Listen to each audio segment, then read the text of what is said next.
Brian was, he was born here in Charleston. He grew up in West Ashley, and he watched Charleston change. I think he was someone that was very true to his conviction and the things that he believed in. He had a lot of charm and charisma. That was part of his appeal.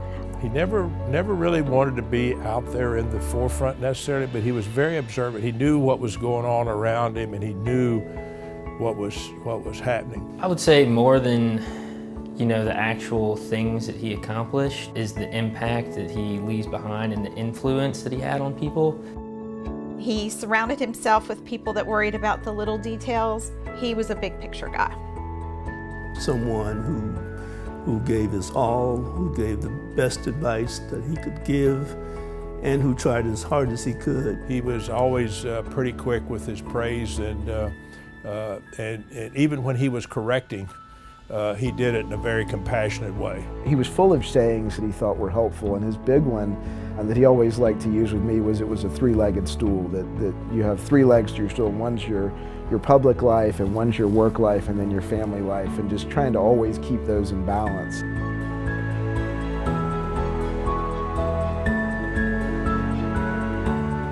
He was passionate about his community, and he was passionate about being involved and helping where he could, and Brian would always say he didn't want to serve somewhere where he couldn't help.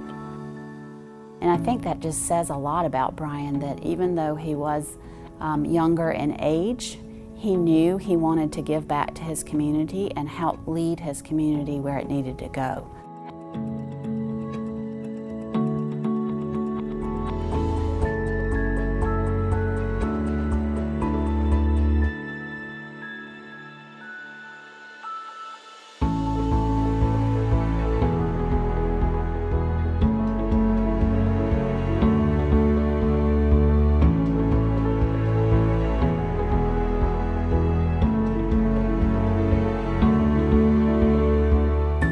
His love for Charleston and spending his whole life there, really all kind of meshed together into his love for public service and for the city.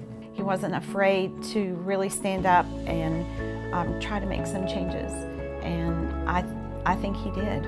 Were he still alive, he would still be very much involved in the day-to-day life of the Charleston community.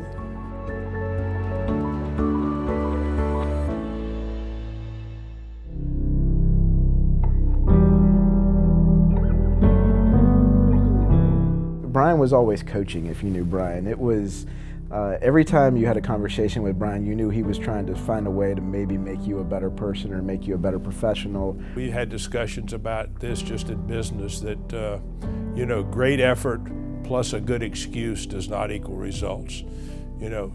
He wanted to give it his very best, but he wanted the very best results also. I think when he decided to get involved with something, he really just submerged himself and make sure that it was going to be the finished product that he wanted it to be. He formed his own firm, Moody CPAs, and it is now Moody and O'Neill CPAs with his partner, Chris O'Neill. And his number one priority with starting that company was creating a family of employees that would enjoy being together, enjoy working together. One of his most famous things that he always said were the best leaders are determined by those who can respond during times of adversity. There's a lot of people out there that can run an organization or run a business when everything's going well and going to plan, but it's when you face a challenge that your true character is revealed. He led a lot from behind. He encouraged people. He motivated people for them to be their very best. And because of that, he became the leader he was.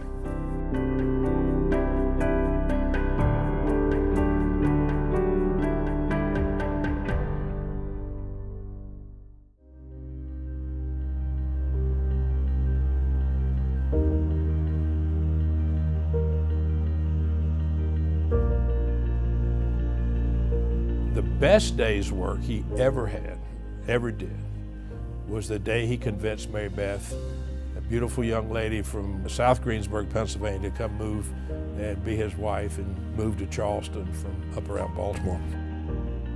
On a daily basis, he really just lived life with a purpose. And you know, I feel like when I wake up in the morning, I try to figure out what, you know, my purpose is with everything that I do, because that's the way that he was. He'd want to be remembered as a good father, a good husband, a good friend. That's, you know, anything above that is gonna, and he wouldn't want to talk about that very long. It's just about the meaningful relationships you make with people along the way, and that no matter what's going on at work or in the community, that family always truly comes first. Our fondest memories, I'm sure Ben would echo this, is that when we were tailgating for Clemson football games. That was just something that we enjoyed doing through elementary school and middle school, just getting kind of picked up in the car line and just headed right up to Clemson for the weekend. It was a great way to spend the fall.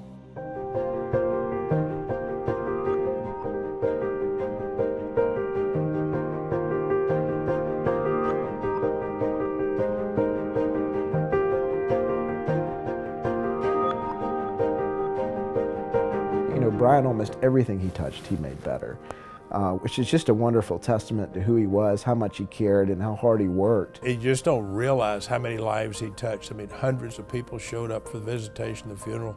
You know, I think a lot of Brian's legacy is cemented in people, whether that's the people at the Charleston County School District, whether that's the students who went through the schools, whether that's the people that worked at a CPA firm, whether that's his family. Brian's legacy is spread across so many different places. I don't know how he did it all, to be honest with you. He just made it happen, and that was part of his charm and mystique, was that he was just able to balance it all. Our relationship with him wasn't ever sacrificed for the time that he spent trying to make this community better. Reaching for and trying to achieve a goal and a place that makes us all better people. You know, all of those are lasting legacies of Brian, and we all need to recognize those and know that he so deserves this award because of all that he did for our community. It's an absolute honor, and we're extremely humbled. It's a wonderful honor that he's been given by the Chamber, and to be among the previous winners is such an honor. Someone who will forever have an impact on us and our family and our community, and we're just very humbled by it. The cards, the letters, and the calls, and just, I mean, it just, everybody that came forward you know, touched our hearts and told us he had an impact on them. This is the reward that you get, that people's lives were changed because of what you did.